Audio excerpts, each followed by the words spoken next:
Hey there guys, how's it going, and welcome to another Ark Survival Evolved video on the PS4 Pro. I've got to say, huge thanks to everyone for the recent support. It's been absolutely amazing. If you do enjoy these videos, don't forget to smash that like button. Also, I've got to say, sorry for the Xbox footage recently. I know some of you prefer the Xbox footage because that's what you actually subscribed to me when I was doing, but either way, I mean, it's practically the same game, guys, and I do plan on doing a brand new Xbox series in this month. I'm not sure exactly when. I think it might be in the next few days when the extinction servers reset, but that is coming. But I've got to say, the game runs beautifully on PS4 Pro, especially on the center, so it's just really exciting for me to play the center. I haven't played the center in ages, really enjoying official servers, so you're going to see quite a lot of this, as well as we'll be returning to the PvE series, of course. I think I'm going to get some tribe mates to help me out with the PvE series, so I can actually have two series running at the same time. Also, if you are loving these Ark videos, don't forget to smash that like button, guys. We got over 500 likes last time I asked for that.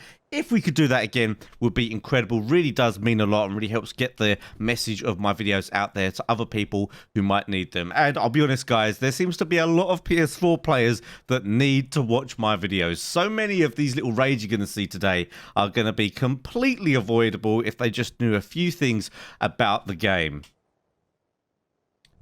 So this video is a little bit different. I'm not actually playing while recording at the same time. This is some commentary after the fact. So all the footage today is pre-recorded and I'm just commentating over it. And we're going to go over how I managed to get into these bases, why I did it, and things that they could have done differently to stop me doing it, as well as why I was able to do it. You're going to see some very, very stupid raid defenses here. Now, fair play to these guys. I do feel a little bit bad because a lot of these people are obviously new to the game. They don't understand what you need to target first, but it really goes to show the importance of PvP in terms of getting the actual order of what you do first right and making sure you don't make silly mistakes. Because if you do mess up, then you can have absolute nightmare. You can be completely wiped, which is practically what I do to some of these guys. Now, here you can see me actually barreling into this door. This was kind of silly.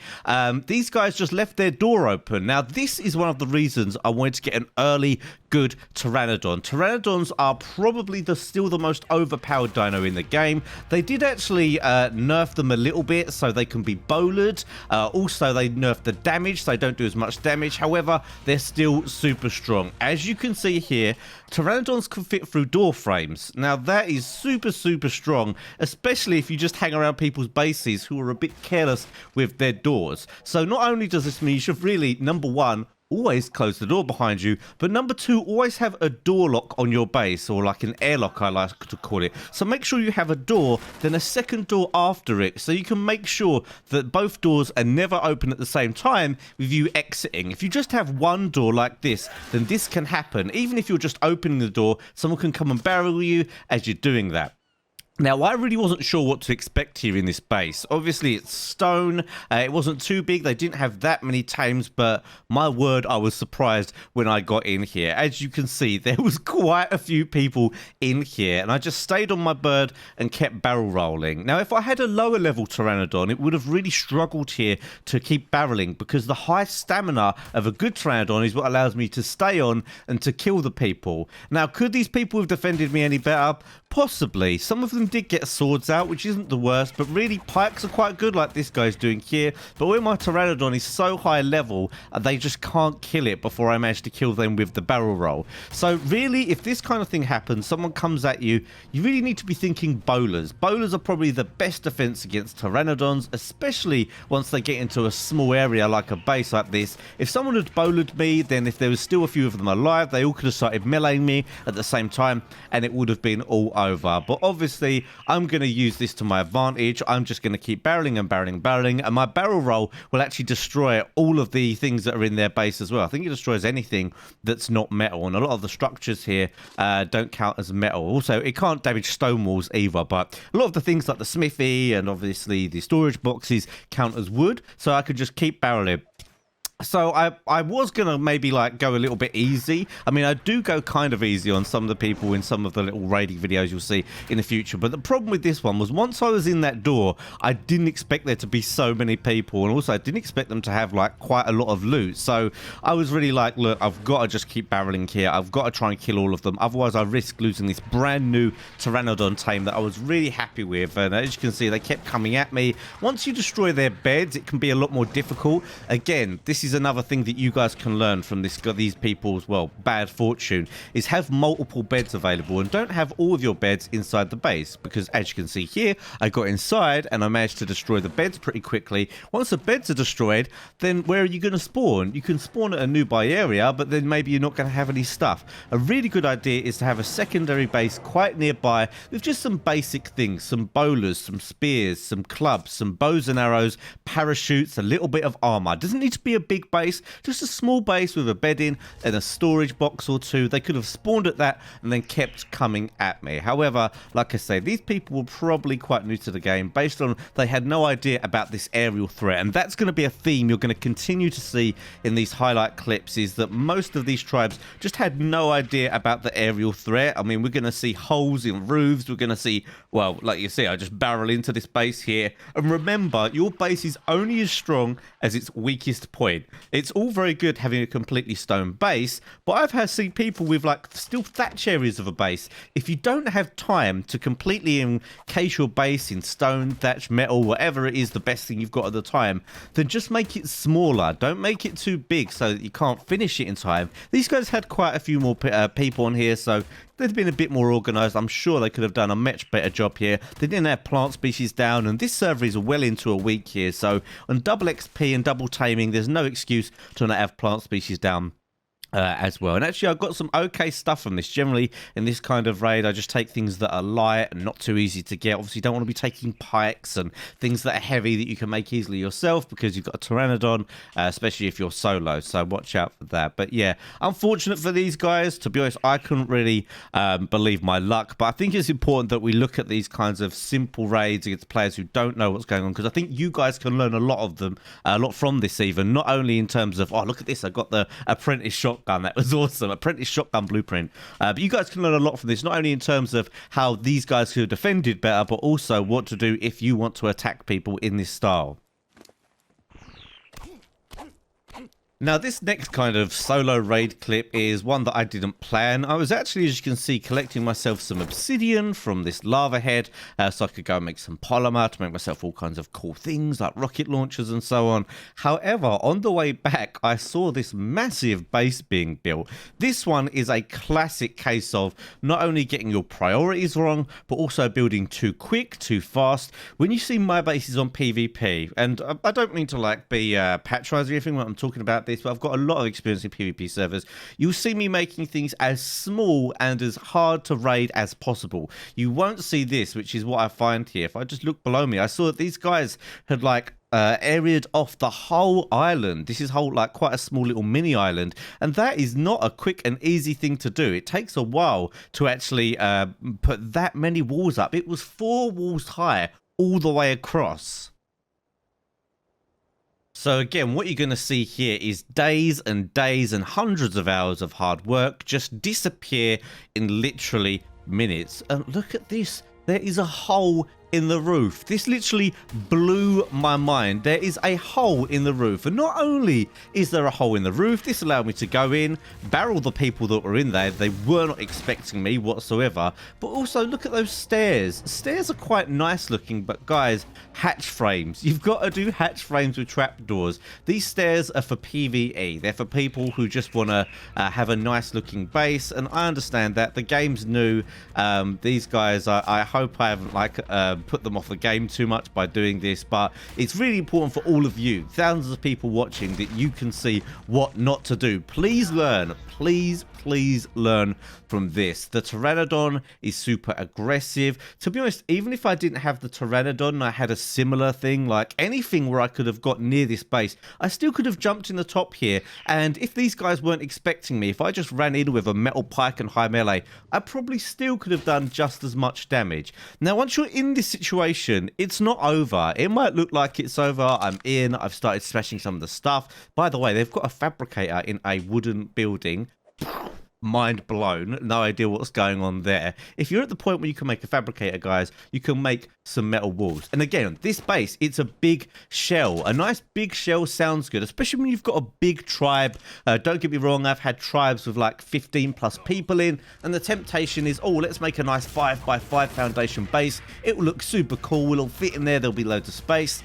This is PvP. None of that matters. What matters is your base is as hard to raid as possible, and you can make it as secure as possible in the shortest amount of time. And every time you make your base a little bit bigger, the amount of materials that you need to secure it exponentially grows. Like so much by every single layer and every single extra foundation that you do here. So the technique here, very simple. Kind of it's still a little bit OP, I think. I don't know really what they could do to kind of solve this kind of OP style. I mean, you can't sometimes say, oh, maybe they should make it so pteranodons aren't so strong, but then if you do that, then there'll be something else. There's always something else. If once one strat goes, another one pops up.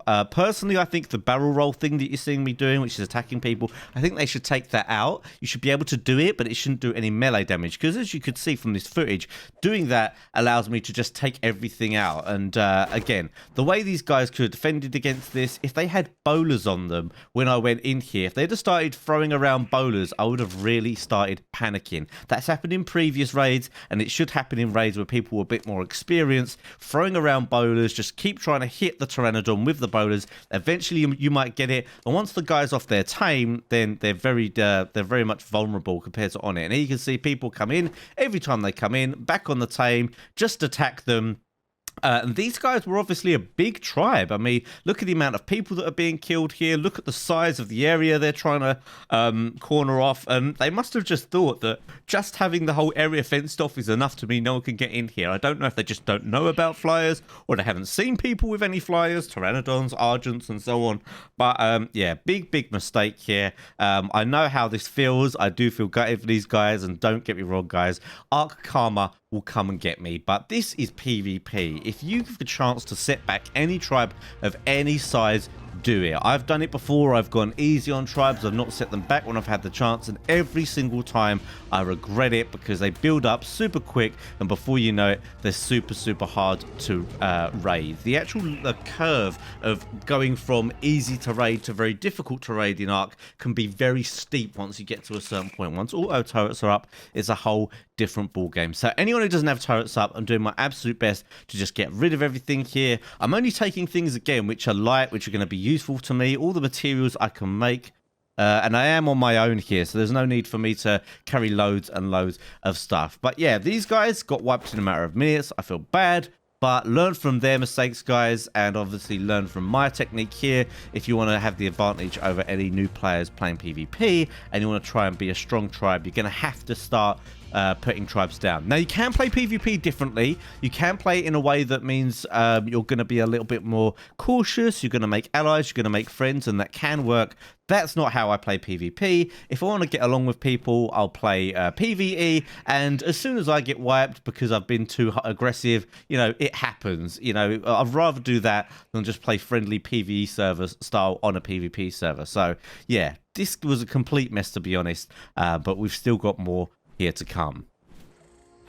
Now, next up, this was actually probably the most advanced tribe I'd found on the server so far, and they seemed to know a little bit what they were doing. They had plant species down, they had big gates that were covering everything. They'd made a few kind of newbie errors again here. This is just one door through to the base that we're looking at. Also, they had some plant species protecting a greenhouse, but they put the plant species on the greenhouse, so I could just barrel roll that. And what you're going to see me doing here is just basically biting off more than I can chew. This doesn't come out too good for me because I do, well, actually, I won't spoil what happens, but it doesn't come out too good for me. But it was good reconnaissance, and it was good for me to see what these guys have got. And you've got to take these kinds of risks, guys. If you're going to get a big payoff, you've got to take these kinds of risks. So grenades, they obviously break through stone very easily. I was at the level where I could make grenades, so just throwing a few at the base there of the door, trying to break in, just making a hole big enough so I can get my pteranodon here. Here, these plant species are quite easy to avoid. If there's only like 2 or 3 plant species, normally you can just run side to side and they aren't a massive issue. They could have avoided me actually being able to get that close perhaps with more plant species, but then again, I would have just backed off a little bit and throw my grenades from further away. Now, I didn't know what these guys had in here. I knew they were quite advanced, so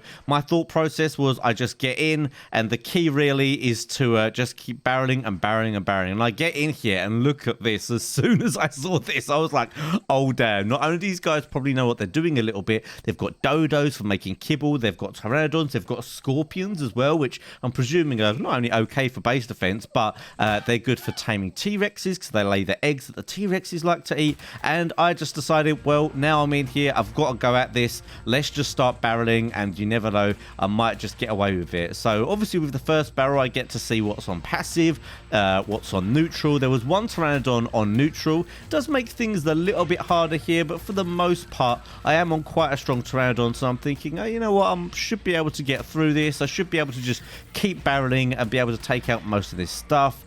This again is another reason why you always have high stamina on your pteranodon, because it allows you to just keep barreling and keep doing stuff, so that you can actually stay alive and be doing more damage for longer. Now, these guys were online, they were around. As soon as I killed their stuff, I think they came back to base. I'm pretty sure they were down at their rafts down at the coast there. Killed a few things there, killed some of the tames, and this carries on. And here you can see I'm getting a little bit low on stamina, so I'm starting to worry a little bit, because this pteranodon, obviously, because it's unsaddled, will never run out of stamina. Now at this point I try to get out of the foundation so I can regen stamina outside, but I get stuck. So here you can see, obviously it's a cool thing to get in and try and do this kind of thing, but you can come a little bit unstuck. There I thought I was out, but this pteranodon is making it extremely difficult for me to barrel out. I'm out of stamina now, so at any moment my pteranodon's going to land. I tried to land it up there, I couldn't get up there. It's taking an absolute beating here, so I know I'm kind of done for. I stopped here and I just kind of hoped that nothing would attack me for long enough to get my stamina back and keep barreling, but as you can see, no such luck here. So I keep barreling around. There's actually players now on some of these tames. You can see there's a guy on the pteranodon. There goes my armor. My pteranodon is just about to go down here. So once this happens, I think he is, well, all I can really do is jump off. That got killed, and then I've got quite fast movement speed, so I ran out. There was 2 guys there. I thought, oh my god, these guys are going to come and chase me down. They're going to come and get me. But as you'll see, I actually ran away. I don't know if it was my movement speed or they were worried if there was more people in the base, but they didn't chase me. They just sat there and waited and waited. Now at this point I'm sitting here, I've got no real way of getting back to my base. My base is completely the other side of the map. I've lost my pteranodon. I don't have anything too irreplaceable on me, like crazy blueprints or really hard to get materials. So I think, you know what, let's just sit here, regen a little bit of health and get back in. So they actually rebuilt and replaced the wall here and the door. Actually, I think it was just the door that was broken, but they opened it. So that's another interesting tactic you guys can do. I mean, it doesn't work out for me here. There's scorpions. I end up passing out, I end up getting killed, you know, full flak and pikes and whatever. It was quite low health as it was, and as you can see there, I pass out and the guy gets to kill me. But that's a little sneaky tactic you can do. Just stand next to people's doors and wait to open them, and if they don't have that airlock that I was talking about earlier, then as you can see, if you can get the kill, you can be in their base and there's nothing they can really do about it. But either way, I really got a taste for these guys. I kind of thought, you know what, I need to take this down ASAP. These guys are quite a big tribe. I'm going to need to try and do something about it.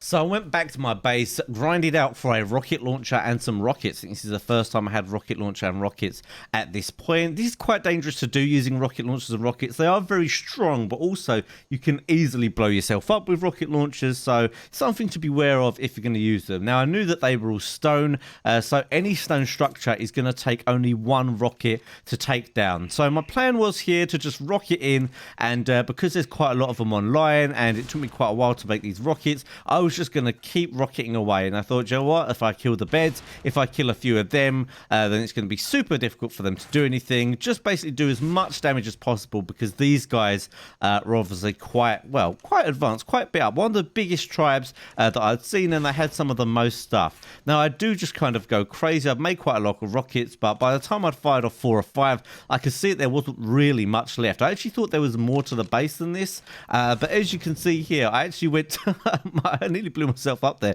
But I went to actually blow up that front door, which was silly. I was a little bit confused and disorientated. I do blow it up, but like you can see, there's nothing in here now. They've moved all their tames that they had left. Also, they'd moved all their gear. So very smart from them, and something that you guys can learn here. I did waste a few rockets, but the payoff could have been big, so it was worth doing.